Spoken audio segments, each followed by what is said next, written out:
স্বাগত জানাচ্ছি। এই মুহূর্তে সারা বাংলাদেশে যেখান থেকে বিসিএস কনফিডেন্স কর্তৃক আয়োজিত খুবই ভালো লেগেছে। বিসিএস কনফিডেন্স অনলাইন ক্লাস পথে ঘাটে পড়াশোনা। এই পথে ঘাটে পড়াশোনা এই শিরোনামটি করার অন্যতম কারণ হচ্ছে, আপনারা জানেন এই মুহূর্তে সারা পৃথিবীর মানুষ আতঙ্কিত। এই আতঙ্কিত অবস্থায় যে যেখানে আছেন, পড়ালেখাটা তো বাদ দেওয়া যাবে না, কারণ মানুষ অনেক বিষণ্ণতার মধ্য দিয়েও স্বপ্ন দেখে। সেই স্বপ্ন দেখার কাণ্ডারি হিসেবে আজকের এই আয়োজন যিনি করেছেন তিনি হচ্ছেন বিসিএস কনফিডেন্সের কর্ণধার লায়ন তাসলিমা গিয়াস। তাকে আন্তরিকভাবে ধন্যবাদ জানাচ্ছি এবং তার পরিবারের জন্য আপনাদের পক্ষ থেকে দোয়া চাচ্ছি। সর্বোপরি সর্বজীবের মঙ্গল হোক, অর্থাৎ সারা পৃথিবীর মানুষ নিরাপদে থাকুক, করোনা ভাইরাসের মতো এই আক্রমণ থেকে সবাই রক্ষা পাক, এই প্রার্থনা করে আজকের আলোচনা শুরু করছি। বন্ধুরা, লিখেছি সাম্প্রতিক বিষয়গুলি, আন্তর্জাতিক সংকট। যেহেতু আমি কনফিডেন্সে আন্তর্জাতিক পড়িয়ে থাকি, সেহেতু আন্তর্জাতিকের যে সাম্প্রতিক এটি নিয়ে আলোচনা করব। প্রথমেই বলে রাখা দরকার, সাম্প্রতিক বিষয়গুলিতে মোট নাম্বার হচ্ছে 4, অর্থাৎ 4টি প্রশ্ন আসে। এই 4টি প্রশ্নের মধ্যে আন্তর্জাতিক সংকট বা ইন্টারন্যাশনাল ক্রাইসিস এই জায়গা থেকেই কমপক্ষে 2টি প্রশ্ন আসে। আরেকটি প্রশ্ন আসে ইনস্টিটিউশন, অর্থাৎ যে কোনো গুরুত্বপূর্ণ প্রতিষ্ঠান থেকে একটি প্রশ্ন আসে, যেমন এই প্রতিষ্ঠানের কোনো পরিবর্তন, সদস্যপদ বা বর্তমান সদস্য বা বর্তমান প্রধান, যে কোনো ধরনের প্রশ্ন আসতে পারে। আর একটা প্রশ্ন আসে যে কোনো ধরনের অ্যাওয়ার্ড, হতে পারে গত 1 বছরে আমাদের মাননীয় প্রধানমন্ত্রী যে আন্তর্জাতিক পুরস্কারগুলো পেয়েছে, এই পুরস্কারগুলো হতে পারে অ্যাচিভমেন্ট, আমাদের অর্জন কি, যেমন মুজিব বর্ষ আমাদের একটা অর্জন, এমন অর্জন থেকে আমাদের প্রশ্ন হতে পারে আরো কমপক্ষে একটি। এই 2, 3, 4 এই 4টি প্রশ্ন, আসলে 4টিতে 4টি কমন পড়া সম্ভব নয়, কমপক্ষে আপনি 3টি প্রশ্ন কমন পেতে পারেন। তার মধ্যে আজকে আমরা যে আলোচনাটি করব, অর্থাৎ 2টি প্রশ্নের জন্য আলোচনা করব আজকে, তা হচ্ছে আন্তর্জাতিক সংকট। আমরা প্রথমেই যেখানে আলোচনায় যাব সংকটে, সে জায়গাটা হচ্ছে চীনে চলে যাব। আমরা চীনের মধ্যে আমরা যদি এটাকে চীন বলি, চায়না বলি, এখানে একটা চীনের প্রদেশ আছে, এটার নাম জিনজিয়াং। আরেকটা প্রদেশ আছে, এটার নাম হুনান। এখানে যে সংকট, সেই সংকটটির নাম হচ্ছে উইঘুর সংকট। উইঘুর সংকট। বন্ধুরা, উইঘুর কি? একবার পরীক্ষা আসছিল। উইঘুর হচ্ছে চীনের একটি মুসলিম সম্প্রদায়ের নাম, যে মুসলিম সম্প্রদায় হচ্ছে তুর্কি বংশোদ্ভূত। এই উইঘুরদের যে ভাষা, এই উইঘুরদের ভাষার নাম উইঘুর। অর্থাৎ মনে রাখা কিন্তু খুব সহজ, যে উইঘুরদের ভাষার নাম কি? উইঘুরদের ভাষার নাম উইঘুর। এই উইঘুররা হচ্ছে জিনজিয়াং এবং হুনান প্রদেশে, অর্থাৎ এই অংশটাকে যদি বলি আমরা, তাহলে চায়নার উত্তর এবং পশ্চিম অংশ। যদি বলি উইঘুরদের বসবাস কোথায়, তাহলে চীনের উত্তর এবং পশ্চিমাংশে। যদি বলি উইঘুর কারা, উইঘুর হচ্ছে একটি মুসলিম সম্প্রদায়ের নাম। যদি বলি উইঘুরদের ভাষার নাম কি, ভাষার নাম উইঘুর। যদি বলি যে এই উইঘুরদের বসবাস এশিয়ার কোন অংশে, তাহলে এই অংশটা হচ্ছে বন্ধুরা মধ্য এশিয়া। এবং আপনারা জেনে থাকবে এই জিনজিয়ানের 85% হচ্ছে মুসলিম উইঘুর। 85% মুসলিম উইঘুর। এবং এই জিনজিয়ানের রাজধানীর নাম হচ্ছে উরমকি। বন্ধুরা, আবারও বলছি, জিনজিয়ানের রাজধানীর নাম হচ্ছে উরমকি, এটা আমাদের জানতেই হবে। এখন উইঘুর নিয়ে কেন আলোচনা করছি? আজকে সারা পৃথিবী কোন না কোন দেশে আমরা দেখেছি যে সংখ্যালঘুরা অত্যাচারিত হচ্ছে। যেখানে সংখ্যালঘু আছে সেখানে কম বেশি অত্যাচার রয়েছে। ঠিক তারই সূত্র ধরে এই জিনজিয়াং এবং হুনানে আমরা বিগত কয়েক বছর দেখেছি যে মুসলিম সম্প্রদায়কে তারা নানানভাবে হ্যারাসমেন্ট করার চেষ্টা করছে, ধর্মান্তরিত করার চেষ্টা করছে, তাদের নারীদেরকে সেক্সুয়াল হ্যারাসমেন্টের শিকার করেছে। এজন্যই বিশ্ব মিডিয়ায় এই উইঘুর এই সম্প্রদায়টির নাম খুব স্পষ্টভাবেই আমাদের কাছে চলে আসছে। যদিও এই উইঘুরদেরকে নির্যাতনের যে স্বীকারোক্তি এটি চীনা সরকার দেন না, কিন্তু আমরা দেখব যে এই উইঘুরদেরকে আলাদা করে তদারকি করার জন্য কিংবা তাদেরকে নিয়ন্ত্রণ মানে তাদের গতি প্রকৃতি বোঝার জন্য বর্তমান চীন সরকার যে অ্যাপসটি ব্যবহার করছে, সেই অ্যাপসটির নাম বন্ধুরা ভালোভাবে আমাদের এটি মনে রাখতে হবে। অ্যাপসটির নাম সার্ভিল্যান্স অ্যাপস। সার্ভিল্যান্স অ্যাপস, এটা সার্ভিল্যান্স ক্যাপিটালিজম নামেও পরিচিত।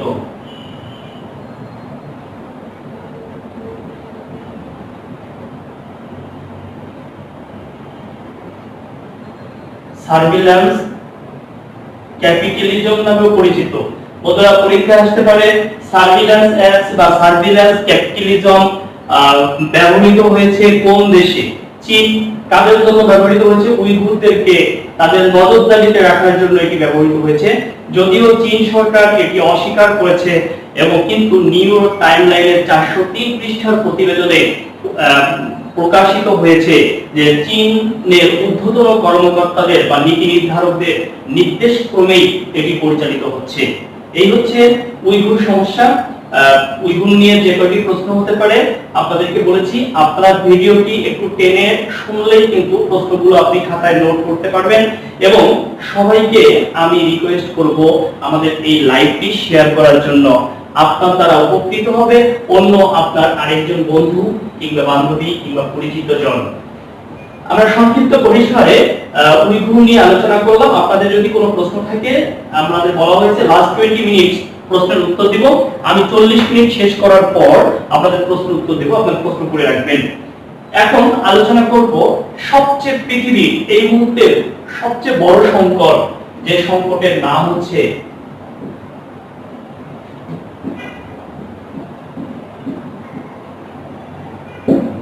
Corona virus. আমরা আতঙ্কিত, আমরা পৃথিবীর মানুষ আজ হতভম্ব, আমরা নিরুপায়। আজ দেখা নেই মার্কিন যুক্তরাষ্ট্র কিংবা রাশিয়ার পারমাণবিকের খেলা।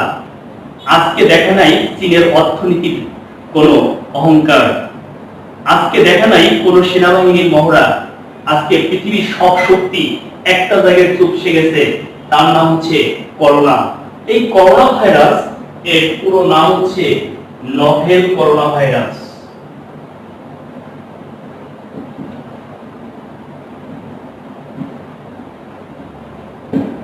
নভেল করোনা ভাইরাস হু এর নামকরণ করেছে, হু ওয়ার্ল্ড হেলথ অর্গানাইজেশন এর নামকরণ করেছে কোভিড-19।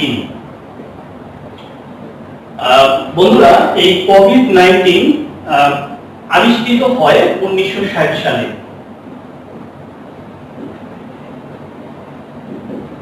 আবিষ্কার 1960, কিন্তু চীনে ধরা পড়ে এটি 31শে ডিসেম্বর 2019। 31শে ডিসেম্বর 2019 চীনের উহান শহর এর সূত্রপাত হয়। বন্ধুরা উহান হচ্ছে চীনের হুবেই প্রদেশের রাজধানী এবং এটি হচ্ছে চীনের ইয়াংসিকিয়াং এবং হান নদীর মধ্যবর্তী সমভূমিতে অবস্থিত। ধারণা করা হয় উহানের খাবারের পাইকারি বাজার থেকেই এই ভাইরাসের প্রথম সংক্রমণ ঘটে। গবেষকরা ধারণা করেন যে এটি সামুদ্রিক প্রাণী, বলগার তিমি কিংবা সাপ কিংবা খরগোশ কিংবা বাদুড় থেকে ছড়িয়েছে। তবে অনেক গবেষকই ধারণা করেছেন যে এটি চীনের একটি বিলুপ্ত প্রজাতির প্রাণী বনরুই থেকে ছড়িয়েছে।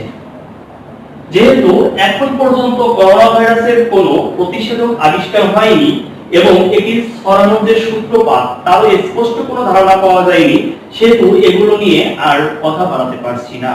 কিন্তু যে ইম্পর্টেন্ট বা যে গুরুত্বপূর্ণ বিষয়গুলো আপনাদের সাথে আলোচনা করতেই হবে সেগুলি হচ্ছে এটি উহানে ছড়িয়েছে প্রথম সময়ে, দ্বিতীয় দেশ হিসেবে ছড়িয়ে পড়েছে মালয়েশিয়া, দ্বিতীয় দেশ হিসেবে ফিলিপাইনে এটি ছড়িয়েছে। কিন্তু এই মুহূর্তে আক্রান্ত সবচেয়ে বেশি যে দেশগুলোতে হয়েছে তার মধ্যে চীন, দক্ষিণ কোরিয়া, ইতালি, এই দেশগুলি হচ্ছে অন্যতম। এছাড়াও এগুলো নিয়ে আপনাকে সাম্প্রতিক তথ্য আরো সামনে আপডেট হতে হবে, আরো কতটি দেশে ছড়িয়েছে এই বিষয়গুলো আমাদেরকে কিন্তু জানতে হবে। তাহলে এটা আসলে পরীক্ষা আসতে পারে এটি কোন জায়গায় সংক্রমণ ঘটে। তাহলে এই ভাইরাসটি সংক্রমণ ঘটে আমাদের ফুসফুসে, এবং এই ভাইরাসের প্রধান লক্ষণ হচ্ছে শুকনা কাশি, জ্বর কিংবা ব্যথা অনুভব আমরা করতে পারি। এই ভাইরাসের কোনো প্রতিষেধক এখন পর্যন্ত সুস্পষ্টভাবে আবিষ্কৃত হয়নি। বিভিন্ন দেশ আবিষ্কার করে এর প্রয়োগও ঘটিয়েছে, কিন্তু তা বিভিন্ন মহল এটিকে এখন পর্যন্ত স্বীকৃতি দেয়নি। এজন্য এটি নিয়ে আমরা সুস্পষ্টভাবে কথা বলতে পারছি না। কিন্তু আমাদেরকে যে নির্দেশনা দিয়েছে তার মধ্যে অন্যতম হচ্ছে একটি হচ্ছে হাতে সাবান বা হচ্ছে স্যানিটাইজার ইউজ করা, অর্থাৎ হাত ধোয়া, কমপক্ষে 20 সেকেন্ড হাত ধোয়ার কথা বলেছে। আমাদের মাস্ক ইউজ করার কথা বলেছে এবং অযাচিতভাবে নাকে মুখে হাত না দেওয়ার জন্য বলেছে। এবং যেটা শিষ্টাচারের কথা বলেছে, দেখেন শিষ্টাচারের কথা যদি বলি, এই শিষ্টাচার কিন্তু আসলে শিখতে হয়। এটা এক এক দেশের শিষ্টাচার হচ্ছে এক এক রকম, সেটা নিয়ে পরে বলছি। এই বিষয়ে যদি করোনা ভাইরাস, বন্ধুরা 8ই মার্চ বাংলাদেশে প্রথম ধরা পড়ে করোনা ভাইরাস। 3 জনকে শনাক্তকরণ করা হয়। যে মুহূর্তে কথা বলছি এই পর্যন্ত সরকারি হিসেবে করোনা ভাইরাসে আক্রান্ত হয়েছে 20 জন, অর্থাৎ 8 তারিখ থেকে এই পর্যন্ত প্রতিনিয়তই কিন্তু করোনা ভাইরাসে আক্রান্ত হচ্ছে। এবং আমরা যে বিষয়টি লক্ষ্য করেছি সেটি হচ্ছে করোনা ভাইরাসে আক্রান্ত হওয়ার পরও বারবার সচেতনতার কথা বললেও সচেতনতা কিন্তু আমাদের মধ্যে নেই। বন্ধুরা, শুধু মাস্ক পরে ঘুরে বেড়ালেই কিন্তু হবে না, আমাদেরকে করোনা ভাইরাস থেকে নানান ধরনের শিষ্টাচার যেগুলো রয়েছে, অর্থাৎ আমাদের বাংলাদেশের মানুষ যেটা থুতু ফেলানোর ক্ষেত্রে আমাদের শিষ্টাচার নাই। আমরা যত্রতত্র থুতু ফেলি, যেখানে মন চায় সেখানে ফেলি। আমাদের যত্রতত্র হাসি দেই, কাশি দেই, অর্থাৎ যেখানে মন চায় সেখানে হাসি, যেখানে মন চায় মনে হয় মানুষের গায়ের উপরে আমরা হাসি কাশি দিচ্ছি। এগুলো থেকে আমাদেরকে বিরত থাকতে হবে। এবং লোক সমাগম বা জনসমাবেশ, যেখানে মানে ক্লোজলি আমরা যে অবস্থান করার যে বিষয়টা, এটা অবশ্যই আমাদেরকে বিরত থাকতে হবে। এবং এই নভেল করোনা ভাইরাসের ক্ষেত্রে যে 2টি শব্দ আমাদের সামনে সবচেয়ে বেশি পরিচিত হয়েছে, যেটা আপামর জনতা অনেকেই হয়তো এই 2টি শব্দের সাথে পরিচিত নয়, তার মধ্যে একটি হচ্ছে আইসোলেশন। আইসোলেশন বন্ধুরা, আইসোলেশন হচ্ছে সঙ্গরোধ, অর্থাৎ একা থাকা। এই একা থাকাটা আরেকটা শব্দ আছে কোয়ারেন্টাইন, অর্থাৎ কোয়ারেন্টাইন শব্দটি আর আইসোলেশন শব্দটি এই 2টি সিমিলার অর্থ। একটি হচ্ছে সঙ্গরোধ বা একাকিত্ব থাকা, একা থাকা। একটি ব্যবহৃত হয় আক্রান্ত রোগীর ক্ষেত্রে, অর্থাৎ আপনি যদি আক্রান্ত হয়ে থাকেন তাহলে আপনাকে থাকতে হবে আইসোলেশনে। আর আপনি যদি আক্রান্ত না হয়ে থাকেন, সম্ভাবনা থেকে থাকে, তাহলে আপনাকে থাকতে হবে কোয়ারেন্টাইনে। এবং যদি আরেকটি শব্দ আমাদের সামনে আসে সেটি হচ্ছে হোম কোয়ারেন্টাইন, অর্থাৎ আক্রান্তের সম্ভাবনা আছে জনসমাগমে গেলে বা লোক সমাগমে গেলে, তাহলে আপনি থাকবেন হোম কোয়ারেন্টাইনে। এই 3টি শব্দ বা এই 2টি শব্দ আইসোলেশন এবং কোয়ারেন্টাইন, এটি আপনাদের আগামী বিসিএস এর জন্য কিন্তু গুরুত্বপূর্ণ হয়ে কিংবা আন্তর্জাতিক যে কোনো জায়গায় কিন্তু এই প্রশ্নটি আসতে পারে। বন্ধুরা, করোনা ভাইরাস নিয়ে যতটুকু আলোচনা করেছি তাহলে এটুকু বলতে পারি যে এটি 1960 সালে এটি আবিষ্কার হয় এবং 31শে ডিসেম্বর 2019 সূত্রপাত ঘটে চীনের উহান শহরে। উহান হচ্ছে হুবেই প্রদেশের রাজধানী। এটি সংক্রমণ হয় ফুসফুসে এবং এটার প্রধান লক্ষণ হচ্ছে শুকনো কাশি, ব্যথা এবং হচ্ছে জ্বর। তাহলে করোনা ভাইরাস নিয়ে আলোচনা এ পর্যন্তই। বন্ধুরা, আপনারা যদি বেশি বেশি শেয়ার করেন তাহলে আমরা কিন্তু বেশি বেশি অনুপ্রাণিত হব এবং এরকম সাম্প্রতিক বিষয়াবলী নিয়ে কিন্তু আপনাদের সামনে বারবার আসবো। আসেন, আমরা করোনা ভাইরাসের পর 2019 সাল জুড়ে যে দুইটি আলোচনা ছিল আমাদের পার্শ্ববর্তী রাষ্ট্র ভারতে, সেই বিষয়গুলি নিয়ে আলোচনা করি। তার মধ্যে একটি আলোচনা হচ্ছে কাশ্মীর সংকট। আমরা এখন আলোচনা করব হচ্ছে কাশ্মীর সংকট নিয়ে।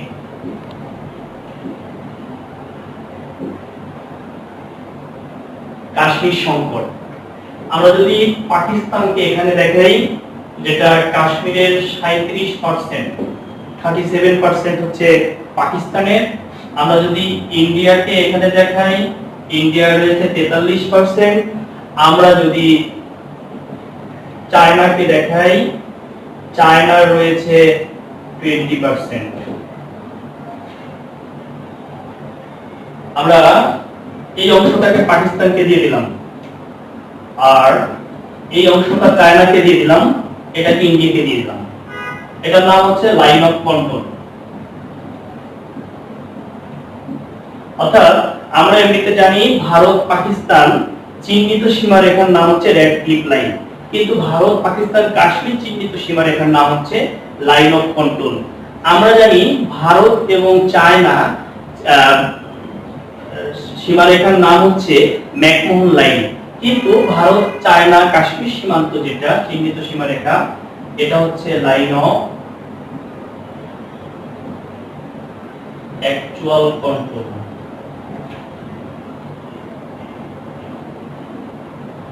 বন্ধুরা, পাকিস্তানের অংশের নাম হচ্ছে আজাদ কাশ্মীর।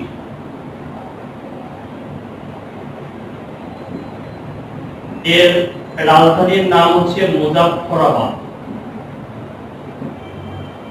পাকিস্তানের একটি প্রদেশ রয়েছে, এটাও আমাদের জানা থাকা ভালো, এটার নাম গিলগিট। এটার নাম বালতিস্তান।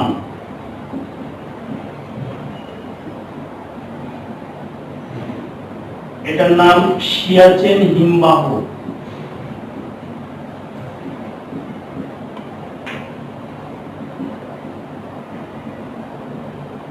এটার নাম জম্মু ও কাশ্মীর। এটার নাম লাদাখ।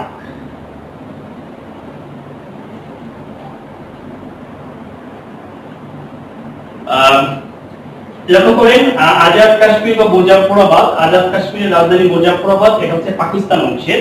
আর গিলগিট হচ্ছে পাকিস্তানের একটি প্রদেশ, বালতিস্তান হচ্ছে পাকিস্তানের। আর সিয়াচেন হিমবাহ এটি হচ্ছে ভারত পাকিস্তানের মধ্যে দ্বন্দ্ব হয়েছে, কিন্তু চীন এটি পাকিস্তানকে ছেড়ে দেয়। লাইন অফ কন্ট্রোল হচ্ছে ভারত পাকিস্তান কাশ্মীর চিহ্নিত সীমারেখা, লাইন অফ অ্যাকচুয়াল কন্ট্রোল হচ্ছে ভারত চীন কাশ্মীর চিহ্নিত সীমারেখা। জম্মু ও কাশ্মীর হচ্ছে ভারতের অংশ, লাদাখ হচ্ছে ভারতের অংশ। জম্মু কাশ্মীরের রাজধানীর নাম শ্রীনগর, যদিও এখন এই কথা কোনো মূল্য নাই, কারণ জম্মু হচ্ছে কাশ্মীরের শীতকালীন রাজধানী এবং যেটা শ্রীনগর হচ্ছে গ্রীষ্মকালীন রাজধানী। আর এই যে অংশ, এটার নাম হচ্ছে আকসাই চীন।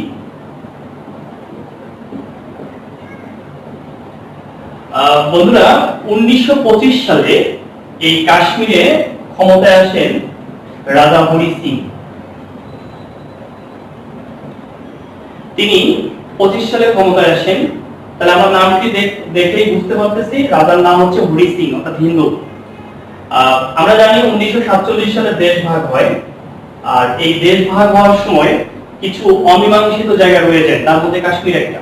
অর্থাৎ এই রাজ্যটি নিয়ে যেটি হয় ভারত পাকিস্তানের মধ্যে দ্বন্দ্ব হয়। আমরা জানি 1947 সালে ভারত পাকিস্তানের মধ্যে যুদ্ধও হয়।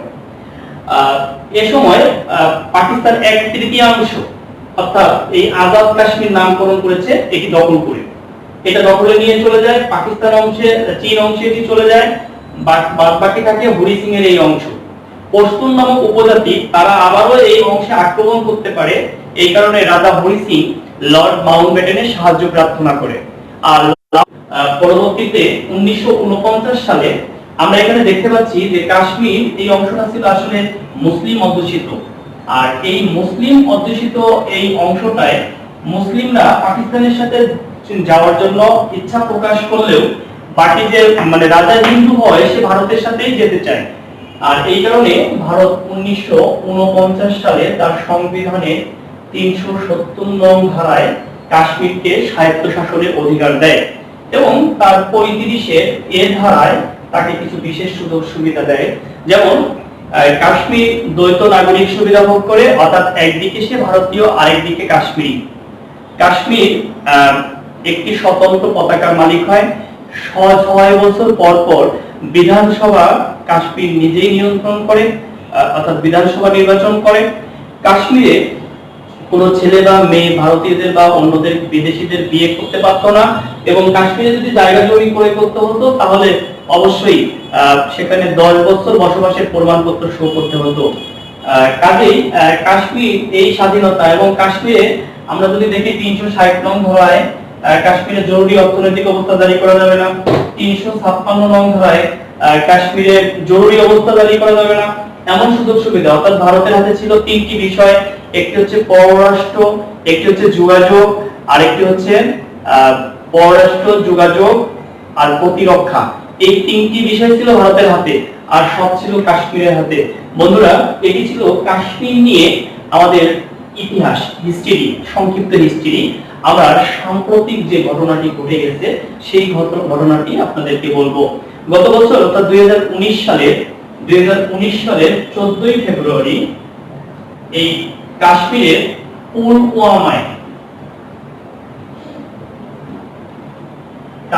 পুলওয়ামায় পাকিস্তানের নিষিদ্ধ জঙ্গি সংগঠন জইশ-ই-মোহাম্মদ এর হামলায় ভারতীয় 40 জন পুলিশ মারা যায়। আর এর পাল্টা আক্রমণ স্বরূপ পরবর্তীতে ভারত পাকিস্তানের বালাকোটে বিমান হামলা চালায়। আর এ সময় ছিল বর্তমান ভারতের প্রধানমন্ত্রী নরেন্দ্র মোদীর নির্বাচন। আর সেই নির্বাচনী ইশতেহারেই ঘোষণা করা হয় যে আবার যদি ক্ষমতায় আসতে পারি তাহলে 370 নং ধারা বাতিল করব। যেই কথা বন্ধুরা সেই কাজ। 5 আগস্ট 2019 ভারতের উচ্চকক্ষ রাজ্যসভায় ভারতের স্বরাষ্ট্রমন্ত্রী অমিত শাহ 370 নং ধারা বাতিলের জন্য আবেদন জানান। আর সাথে সাথেই উচ্চকক্ষ রাজ্যসভায় এটি বাতিল হয়, নিম্নকক্ষ লোকসভায় এটি উত্থাপন করলে সেখানেও বাতিল হয়, এবং ভারতের মহামান্য রাষ্ট্রপতি এই বিলে স্বাক্ষর করেন। ফলে কাশ্মীরের এই 370 নং ধারাটি বাতিল হয়ে যায়। অর্থাৎ কাশ্মীর স্বায়ত্তশাসন থেকে ভারতের কেন্দ্র শাসনে পরিণত হয়। কাশ্মীরকে জম্মু ও লাদাখ এই দুইটি অঞ্চলে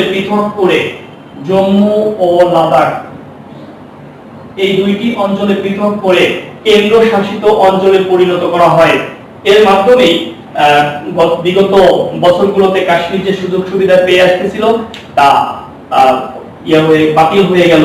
অর্থাৎ 370 নং ধারা বাতিলের ফলে কাশ্মীরের আর দ্বৈত নাগরিকতা রইল না, কাশ্মীর এখন ভারতীয় বলে বিবেচিত হবে। কাশ্মীরে এখন স্বতন্ত্র পতাকা রইল না, ভারতীয় পতাকার নিচে কাশ্মীরকে আসতে হলো।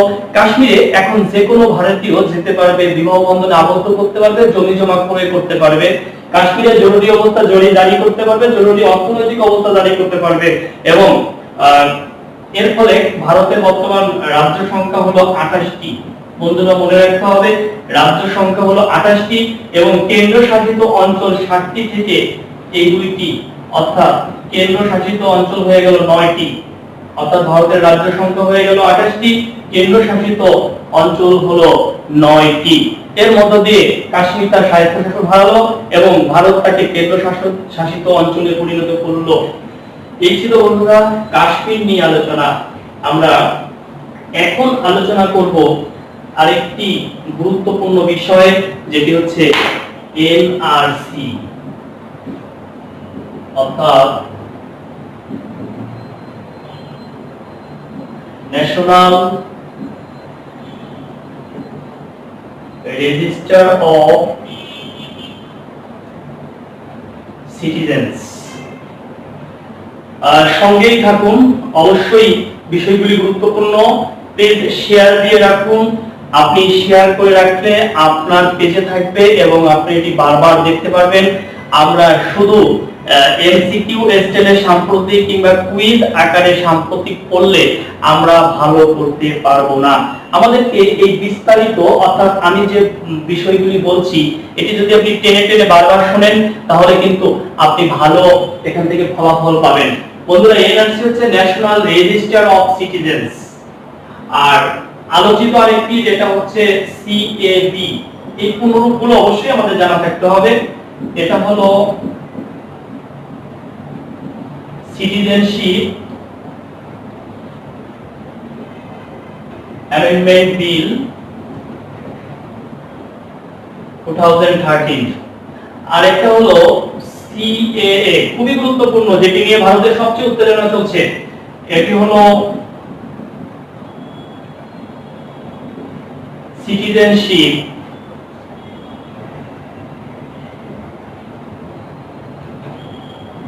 Amendment bill 2019। আর এর সাথে রিলেটেড, এগুলো রিলেটেড যেটা লোকগণনার ক্ষেত্রে ভারত ইউজ করে, এটির নাম হচ্ছে এনপিআর। এটিও আমাদের মনে রাখতে হবে, ন্যাশনাল পপুলেশন রেজিস্টার। অর্থাৎ এই পূর্ণরূপগুলি অবশ্যই মনে থাকতে হবে, কারণ এগুলো পরীক্ষায় আসতে পারে। এর মধ্যে গুরুত্বপূর্ণ সবচেয়ে এনআরসি আর গুরুত্বপূর্ণ হচ্ছে সিএএ। আমি এই দুটি বিষয় নিয়ে আলোচনা করব আপনাদের সঙ্গে, খুবই গুরুত্বপূর্ণ বিষয় এবং 41তম বিসিএস এখান থেকে প্রশ্ন আসার সম্ভাবনা রয়েছে। বন্ধুরা, প্রথমে জানতে হবে এনআরসি কি। এনআরসি হচ্ছে ভারতের, এক কথায় যদি বলি যে ভারতের বৈধ নাগরিক শনাক্তকরণ প্রক্রিয়া এবং অবৈধদেরকে শনাক্তকরণ করার মাধ্যমে তাদেরকে অবৈধ ঘোষণা করে ভারত থেকে তাদের জন্য আলাদা ব্যবস্থা করা যে প্রক্রিয়া। এই এনআরসি শুরু হয় 1951 সালে। 1951 সালে শুরু হলে বর্তমান ভারত প্রধানমন্ত্রী নরেন্দ্র মোদী এটি শুরু করে আসাম প্রদেশকে এনআরসি করার মধ্য দিয়ে। আসাম, এই আসামকে এনআরসি করা শুরু করে 2019 সালে এবং এটি শেষ করে 31 আগস্ট, অবশ্যই মনে রাখতে হবে, 2019। অর্থাৎ আসাম এনআরসি সম্পূর্ণ হয় 31 আগস্ট 2019। আমরা একটু আগে লিখেছিলাম সিএবি 2013। এই আইনে বলা ছিল যে ভারতের পার্শ্ববর্তী রাষ্ট্র বাংলাদেশ, পাকিস্তান, আফগানিস্তান, নেপাল, ভুটান থেকে যারা অবৈধভাবে অধিবাসিত হয়েছে তাদের চিহ্নিতকরণ প্রক্রিয়া, এর জন্য প্রমাণস্বরূপ অনেকগুলো বিষয় বলেছে। তার মধ্যে অন্যতম ছিল এনআইডি, রেশন কার্ড, তারপরে হচ্ছে জমির দলিল। এই জমির দলিল অবশ্যই বংশ পরম্পরায় বাবার বা তার বাবার বা তার বাবার এমন দলিল, এখন মামা, চাচা বা অন্য কারো দলিল হলে হবে না। এটি শো করতে বলা হয়েছিল। এখানে আবেদনকারী ছিল 3,30,00,000। এর মধ্যে বৈধতা পায় 3,11,00,000। অবৈধ বলে বিবেচিত হয় 19 লক্ষ। অর্থাৎ এই 19 লক্ষ রিকোয়ারমেন্ট ফিল আপ করতে ব্যর্থ হয়েছে। তাহলে এই 19 লক্ষের মধ্যে যেটি নিয়ে কথা উঠেছে, এজন্য বলা যে 7 লক্ষ রয়েছে মুসলিম।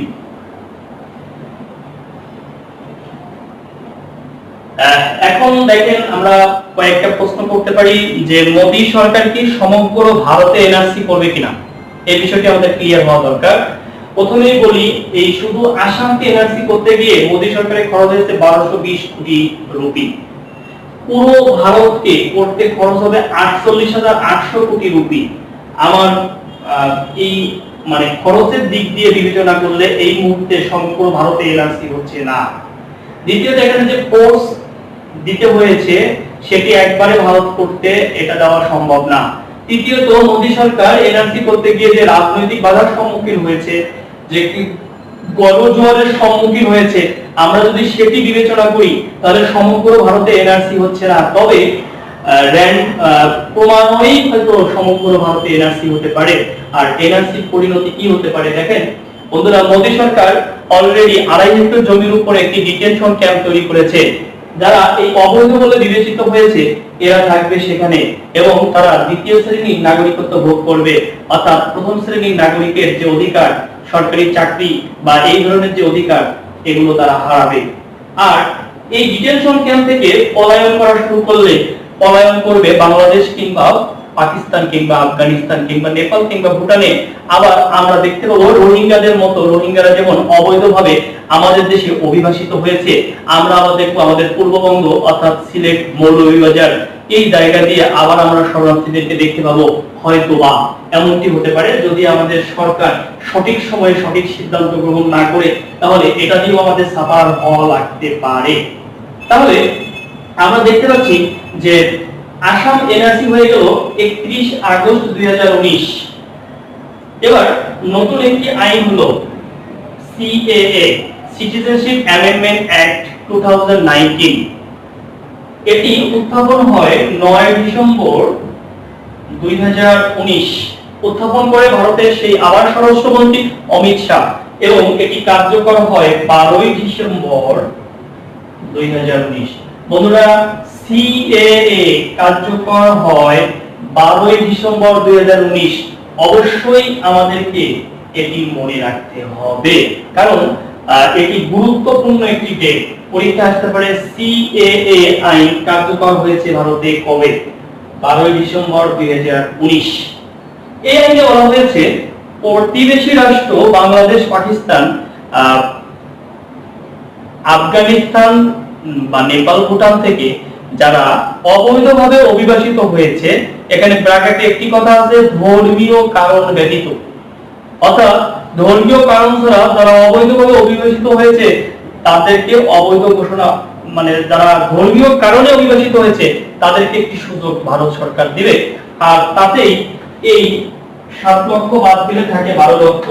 বন্ধুরা, বাংলাদেশ থেকে বা পাকিস্তান থেকে বা আফগানিস্তান থেকে যে মুসলিমরা ভারতে গিয়েছে তারা নিশ্চয়ই ধর্মীয় কারণে ভারতে যায়নি, অর্থাৎ ধর্মীয় হ্যারাসমেন্টের কারণে ভারতে যায়নি। আর এই 12 লক্ষের মধ্যে রয়েছে হিন্দু, বৌদ্ধ, খ্রিস্টান এবং শিখ বা অন্যান্য। তাহলে আমরা ধরে নিতে পারি এই 12 লক্ষ বাংলাদেশ, পাকিস্তান কিংবা আফগানিস্তান থেকে ধর্মীয় কারণে ভারতে গিয়েছে। একটা বিষয় লক্ষ্য করেন, এটাই হচ্ছে একটা বড় ধরনের ফাঁদ। কারণ ইতিমধ্যে ভারত সরকারের হাতে যেটি জমা রয়েছে এই 3,30,00,000-এর মধ্যেই কিন্তু এই 12 লক্ষ তারা কিন্তু কিছু কাগজপত্র সাবমিট করেছিল যেগুলো অবৈধ বলে বিবেচিত হয়েছে। এখন তারা যখন আত্মসমর্পণ করবে যে আমরা বাংলাদেশ থেকে ধর্মীয় কারণে ভারতে আসছি, তখন কিন্তু তাদেরকে ভারত সরকার আটকাবে, এবং এই 7 লক্ষ ডিটেনশন ক্যাম্পে থাকলেও এই 12 লক্ষকে খাটতে হবে জেল। অর্থাৎ এই 12 লক্ষ খুশি হওয়ার কোনো সুযোগই নাই। এবং আমরা এখানে অনেকগুলো রাজনৈতিক কারণ রয়েছে, সেগুলো নিয়ে আলোচনা না করি। এখানে বলা হচ্ছে মুসলিম নিধন কিনা। একদিক দিয়ে যদি বলি মুসলিম নিধন, আরেক দিক দিয়ে যদি বলি মুসলিম নিধন না, কারণ আসামে 70 থেকে 75 লক্ষ মুসলিম রয়েছে, বাদ পড়েছে মাত্র 7 লক্ষ। সেখানে কারণ বাংলাদেশ, পাকিস্তান কিংবা আফগানিস্তান থেকে কিন্তু কোনো মুসলিম ধর্মীয় কারণে যায় নাই, টুকটাক গেলে সংখ্যালঘুরা গিয়েছে, কিন্তু সংখ্যালঘুদের কিন্তু বিস্তার নাই। বন্ধুরা, এনআরসি নিয়ে যে আলোচনা করলাম এর মধ্যে গুরুত্বপূর্ণ দুইটা ডেট আপনাদেরকে দিয়েছি, একটা 31 আগস্ট 2019 যেটি আসামে এনআরসি সম্পন্ন হয়েছে, এবং সিএএ আইন যেটি 12 ডিসেম্বর 2019 যেটি কার্যকর হয়েছে। এবং এনআরসির অনুরূপ এই কয়টা বিষয় আপনাদের প্রিলিমিনারির জন্য মনে রাখতে হবে। আমি যতটুকু আলোচনা করেছি সেটি কিন্তু আপনি লিখিতের ক্ষেত্রেও কাজে লাগাতে পারবেন। আমরা অলরেডি চীন এবং ভারতের গুরুত্বপূর্ণ 4টি বিষয় নিয়ে আলোচনা করেছি। এখন শেষ যে বিষয়টি নিয়ে আলোচনা করব সেটি, সময় আছে আমাদের? হ্যাঁ, 5 মিনিট আছে। আমরা যে বিষয়টি আলোচনা করব সেটি হচ্ছে ইরান সংকট। যেহেতু সময় কম হয়েছে এজন্য ইরান সংকটের ব্যাকগ্রাউন্ডটা একটু বলা মুশকিল, কারণ আমরা যদি একটু বলি যে ইরান সংকটের ব্যাকগ্রাউন্ডটা যদি একটু ছোট করে বলি, দেখেন ইরাক, ইরান, পারস্য উপসাগর, ওমান উপসাগর, অর্থাৎ এই হলো সংযুক্ত আরব আমিরাত, ওমান, সৌদি আরব, আর এখান থেকে জর্ডান, কাতার, কুয়েত, এখান থেকে অর্থাৎ মধ্যপ্রাচ্যের যে রাষ্ট্রগুলি আমরা পাবো এটাকে বলা হয় হরমুজ প্রণালী। এই হরমুজ প্রণালী নানান কারণেই গুরুত্বপূর্ণ, কারণ এখানে রয়েছে ভূমধ্য সাগর, এখানে রয়েছে লোহিত সাগর, হ্যাঁ, তো এই ভূমধ্যসাগর হচ্ছে ব্যবসা বাণিজ্য, এখান থেকে এই ব্যবসা বাণিজ্যের একটা কেন্দ্রই বলা চলে, ব্যবসা বাণিজ্যের জন্য গুরুত্বপূর্ণ, যেখানে রয়েছে জিব্রাল্টার প্রণালী। আর এই প্রণালী দিয়ে আমরা যেতে পারি আটলান্টিক মহাসাগরে, যে কারণে এই জায়গাটি অত্যন্ত গুরুত্বপূর্ণ। এখন মার্কিন যুক্তরাষ্ট্রের সাথে ইরানের সম্পর্কের কথা যদি বলি, যে 1979 সালে বন্ধুরা আমরা জানি ইসলামিক রেভলিউশন ঘটে, ইসলামিক বিপ্লব হয়। আর ইসলামিক বিপ্লবের আগ পর্যন্ত এই ইরানের কর্তৃত্ব ছিল মার্কিন যুক্তরাষ্ট্রের এবং ব্রিটেনের, অর্থাৎ তেল কোম্পানিগুলো তাদের ছিল। আয়াতুল্লাহ রুহুল্লাহ খোমেনির নেতৃত্বে ইরানে যখন ইসলামী বিপ্লব সংগঠিত হয়, তখন থেকে আস্তে আস্তে করে এই ইউরোপিয়ান এবং আমেরিকানদের কর্তৃত্ব এখানে কমতে থাকে। ঠিক তখন থেকেই কিন্তু ইরানের সাথে দ্বন্দ্ব শুরু হয়। আমরা 2003 সালের 20 মার্চ দেখেছি মার্কিন যুক্তরাষ্ট্র আক্রমণ করেছে ইরাককে, এবং তখন একটু ইরানের সাথে সম্পর্ক ভালো হলেও পরবর্তীতে কিন্তু ইরানের সাথে সম্পর্ক আমরা খারাপই দেখেছি। কিন্তু 2015 সালের 14 জুলাই মার্কিন যুক্তরাষ্ট্রের প্রেসিডেন্ট বারাক ওবামা তিনি একটি চুক্তি করেন। এই চুক্তিটি হয় সৌরশক্তির সাথে P5+1। P5 means পার্মানেন্ট 5, অর্থাৎ জাতিসংঘ নিরাপত্তা পরিষদের 5টি সদস্য দেশ, 1 হচ্ছে জার্মানি।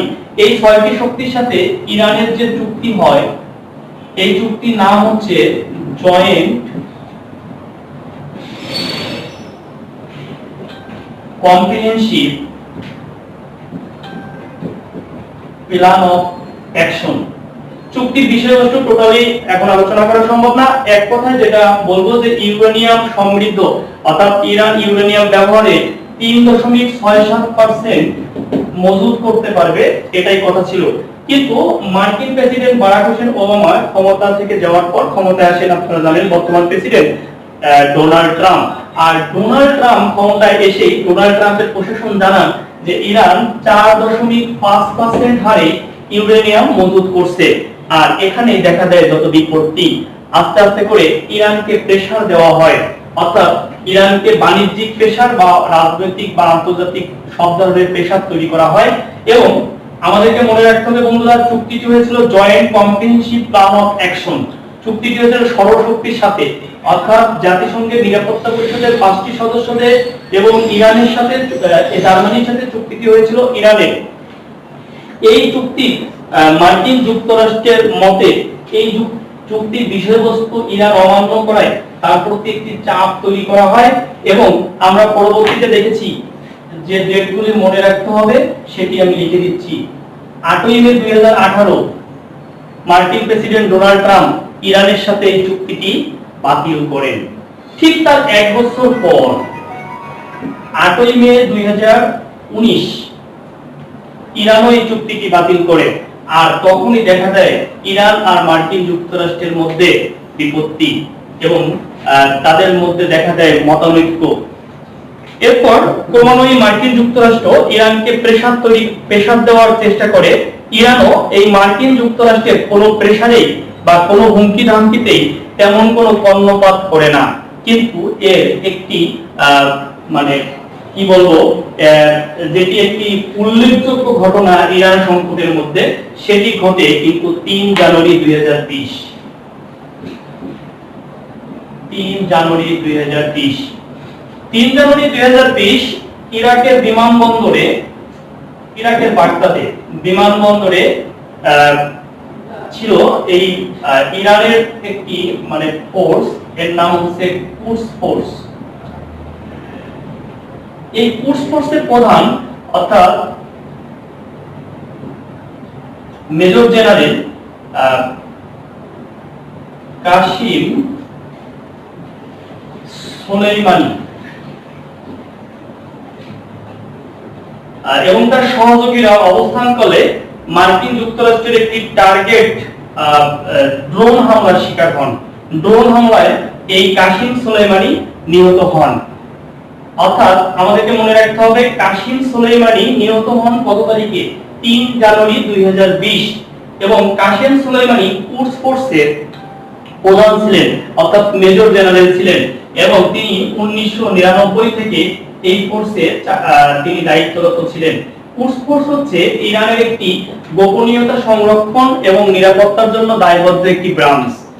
আমরা এই কাসেম সুলেইমানি হত্যা দেখেছি বন্ধুরা মনে রাখতে হবে যে ড্রোন কাসেম সুলেমানিকে হত্যা করেছে এটিকে বলা হয় মার্কিন নীরব ঘাতক একটি ড্রোন। এর নাম হচ্ছে MQ-9 রিপার। MQ-9 রিপার, এটি পরীক্ষা আসতে পারে যে মার্কিন কাসেম সুলেমানিকে যে মার্কিন ড্রোনটি হত্যা করে সেই ড্রোনটির নাম কি? MQ-9 reaper. এই ড্রোনটি হত্যা করে। বন্ধু আমরা একেবারে শেষ পর্যায়ে চলে আসছি। এর মধ্যে শুরু হয়ে যায় বিভিন্ন বিতর্ক, আন্তর্জাতিক মহলে শুরু হয়। এই বুঝি শুরু হচ্ছে তৃতীয় বিশ্বযুদ্ধ। এই বুঝি ইরানের পক্ষে, কারণ ইরানের যে ইমেজ একবারে নষ্ট হয়ে গিয়েছিল যে আন্তর্জাতিক চাপের কারণে চীন কিংবা ভারত কিংবা রাশিয়া কিংবা অন্য কোনো দেশ ইরানের উপর থেকে যে মুখ তুলে নিয়েছিল, ঠিক এই কাসেম সুলেমানিকে হত্যাকাণ্ডের মধ্য দিয়ে ইরান একটি অদৃশ্যমান ভাবে একটি ইমেজ আবার অর্জন করে। আর সঙ্গত কারণেই ইরান এই ইমেজটি নষ্ট করতে চায়নি, হয়তোবা এই কারণেই মার্কিন যুক্তরাষ্ট্রের সাথে কোনো দ্বন্দ্বে জড়ায়নি। কিন্তু এর একটি স্থিতিশীল পরিণতি ঘটে 8 জানুয়ারি 2020। আমরা এটা সবাই জানি, ইউক্রেনের 176 জন যাত্রীবাহী একটি বিমান কানাডার টরন্টোর উদ্দেশ্যে যাত্রাকালে ইরানের যখন ঘাঁটি পার হয়, ঠিক তখন ইরান এটা মার্কিন যুক্তরাষ্ট্রের বিমান মনে করে ক্ষেপণাস্ত্র ছুড়ে। আর এই ক্ষেপণাস্ত্র ছোড়ার কারণেই বিমানটি বিধ্বস্ত হয় এবং 176 জন যাত্রী মারা যায়। যেটি ছিল PS-752 প্লাটিনাম। এই PS-752 অর্থাৎ ইউক্রেনের এই বিমানটি বিধ্বস্ত হওয়ার মধ্য দিয়ে এখানে অর্থাৎ ইরান ভুলক্রমে, যেটাকে আমরা মানব ত্রুটি বলছি, মানব ত্রুটির কারণে বিমানটি বিধ্বস্ত হয় এবং এই 176 জন যাত্রী মারা যায়। এরপর আমরা ইরান এবং মার্কিন যুক্তরাষ্ট্রের মধ্যে স্থিতিশীল একটা অবস্থা দেখতে পাই বন্ধুরা। এবং আজকে আন্তর্জাতিক রাজনীতি বলেন, আজকে পারমাণবিক শক্তি বলেন, আজকে অর্থনৈতিক শক্তি বলেন, আজকে হয়তো আমরা ইরান নিয়ে কিংবা যুক্তরাষ্ট্র নিয়ে ভাবতে পারছি না, আজকে আমরা চীন নিয়ে কিংবা ভারত নিয়ে ভাবতে পারছি না, কিংবা পাকিস্তান নিয়ে ভাবতে পারছি না। আজকে হয়তো সবাই আমরা নিজেকে নিয়েই ব্যস্ত, কারণ সকল ভাবনার অবসান ঘটিয়েছে একটি ভাইরাস, সেটি হচ্ছে করোনা ভাইরাস। করোনা ভাইরাস থেকে সবাই মুক্ত থাকেন, সচেতনতাই পারে আপনাকে করোনা ভাইরাস থেকে মুক্ত রাখতে। আপনি ভালো থাকেন, অন্যকে ভালো রাখেন। আপনি ভালো থাকার কারণে বন্ধুরা অন্য ভালো থাকবে, কারণ আমি শুধু ভালো ড্রাইভিং শিখলেই হবে না, আমার আশপাশ দিয়ে রাস্তা দিয়ে যারা ড্রাইভিং করে তারাও ভালো ড্রাইভার হতে হবে, না হলে আমি ভালো ড্রাইভার হওয়ার পরেও আমার কিন্তু দুর্ঘটনার সম্ভাবনা রয়েছে। বন্ধুরা আপনারা এতক্ষণ ধৈর্য সহকারে যে আমার এই 5টি সাম্প্রতিক সংকট নিয়ে আলোচনা শুনেছেন, এজন্য আপনাদের প্রতি রইল কৃতজ্ঞতা। অসংখ্য ধন্যবাদ পেল বিসিএস কনফিডেন্স এত চমৎকার একটি আয়োজন করার জন্য। অবশ্যই প্রতিদিন যে আয়োজন করবে আপনারা এই আয়োজন গুরুত্ব সহকারে শুনবেন, না হলে কিন্তু আপনারা এই ক্লাসের অফ টাইমে কিন্তু একটু অলস হয়ে যাবেন এবং দেখবেন পিছনের পড়াগুলো কিন্তু আপনি ভুলে যাবেন।